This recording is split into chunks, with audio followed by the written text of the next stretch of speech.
Okay, Oak Rovers, this is going to be a video that's going to help you change fractions to decimals and fractions to percents, decimals to fractions and decimals to percents, and percents to fractions and percents to decimals. Let's look at our first row. The first row, I have the fraction of 3/5. Now to change a fraction to a decimal, all I have to do is divide. So I just take the number 3 and divide it by 5, just from left to right. 3 divided by 5. If I put that in my calculator, I end up getting 0.6 as my decimal. Now to go from a decimal to a percent, I'm either going to multiply the decimal by 100, so 0.6 times 100 is going to be 60, or another way to think about it is to move the decimal point 2 places to the right. Now on 0.6, I only have one number to the right of the decimal. So what I'd have to do is add a 0 after the 6. So then I can move my decimal point 2 places over to the right. 1 goes after the 6, and then another one will go after the 0.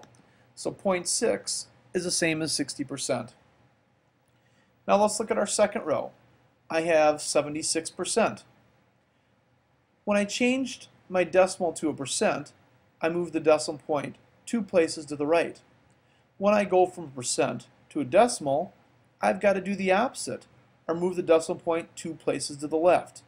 So 1, 2, so my answer for this one, when I change 76% to a decimal, is going to be 0.76. Now to change my decimal to a fraction, I've got to understand what 0.76 means. 0.76 means that I have 7/10 and 6/100. So I have a total of 76/100. Now I can write that as 76 divided by 100, but then I can reduce both 76 and 100 because they're both even.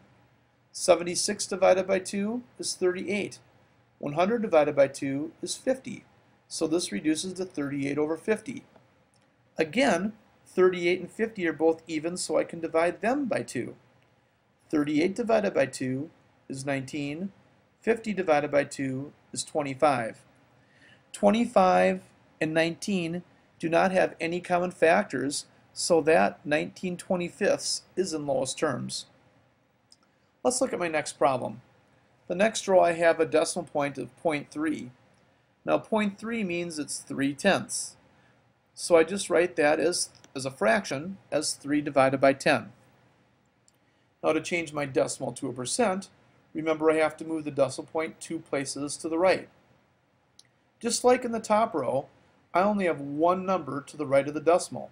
So I'd have to add a 0, and then I can move my decimal point 2 places to the right.